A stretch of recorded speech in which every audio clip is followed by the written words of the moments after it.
How did a kid from a small Virginia town transform into a multimillionaire powerhouse with one of the most jaw-dropping lifestyles in the game?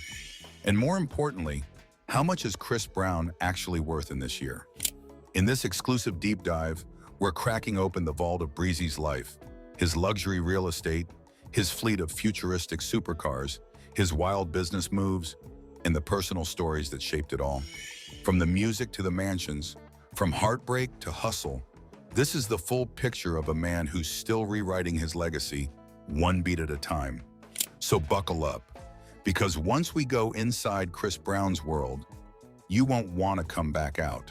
Before the multi-platinum records, before the red carpets, Lamborghinis, and Grammys, before the headlines and flashing lights, there was just Christopher Maurice Brown, a wide-eyed boy from Tappahannock, Virginia. A town so small, if you blinked while driving through, you might miss it entirely. Born on May 5, 1989, Chris grew up in a modest household. His mother, Joyce Hawkins, ran a daycare center with warmth and grit, while his father, Clinton Brown, worked as a local corrections officer, tough exterior, soft heart. Life wasn't glamorous, but it was real. His days were filled with gospel on Sundays, chores after school, and more than anything else, music. The sound of soul music would drift from the living room stereo, like perfume. Marvin Gaye, Al Green, Anita Baker. Chris didn't just hear the music, he felt it. That was the start, the spark. Before long, hip-hop crept into his world. Usher, Tupac, and his ultimate idol, Michael Jackson. He would study every move, every note, every breath MJ took on stage, mimicking him in the mirror like a young man possessed by a dream. But even as he danced and sang in front of that mirror, Chris was battling demons no child should face. When he was just 6, his parents divorced, a fracture that shook the foundation of his young world. Things got darker when his mother entered an abusive relationship. Chris, still a child, would hide in fear as his mother was attacked in the next room. He remembers it vividly, paralyzed, powerless, yet absorbing every scream, every silence that followed. The trauma reached its peak when her partner attempted to end his own life with a gunshot to the head. He survived, but blind and even more unstable. What followed was a chapter of chaos that left deep scars. In his raw 2017 documentary, Welcome to My Life, Chris opened up about those years. His voice trembled as he spoke of the helplessness, the guilt, the rage he buried deep. But in that darkness, music became more than a passion. It became his lifeline. By the time Chris was 10, it was clear he had something special.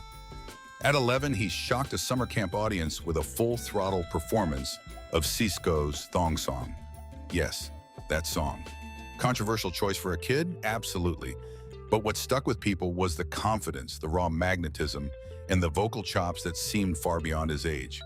Encouraged by his mother, who saw more than just a talented son, she saw a star, Chris started chasing the dream in earnest. He sang in the church choir, joined every local talent show, and mimicked the greats until their greatness started to feel like his own.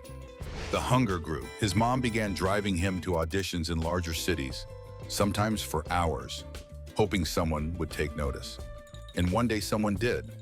At 13, Chris was discovered by a local production team that introduced him to industry executives in New York. Soon after, he made the boldest move of his life, dropping out of Essex High School at 16 to pursue music full time. It was a gamble, but for Chris, there was no plan B, and it paid off. Because not long after, the world met Chris Brown, the artist, for the very first time. When Chris Brown dropped his self-titled debut album in 2005, the industry didn't just take notice, it paused. Here was a 16-year-old kid with velvet vocals, sharp dance moves, and charisma that radiated through the TV screen. The moment Run It hit the airwaves, everything changed. The single shot straight to #1 on the Billboard Hot 100, making Chris the first male artist since Montel Jordan in 1995 to debut at the top spot. He wasn't just another R&B singer, he was a lightning bolt in sneakers, but it wasn't beginner's luck. 2 years later, his sophomore album Exclusive dropped and solidified his place in music royalty. The hits kept coming. Kiss Kiss, With You, Forever. His voice, flawless. His dancing, Michael Jackson Reborn, his stage presence, electric. Brown wasn't just rising, he was floating. By 2009, just 4 years into his career, he dropped Graffiti, an album that leaned experimental.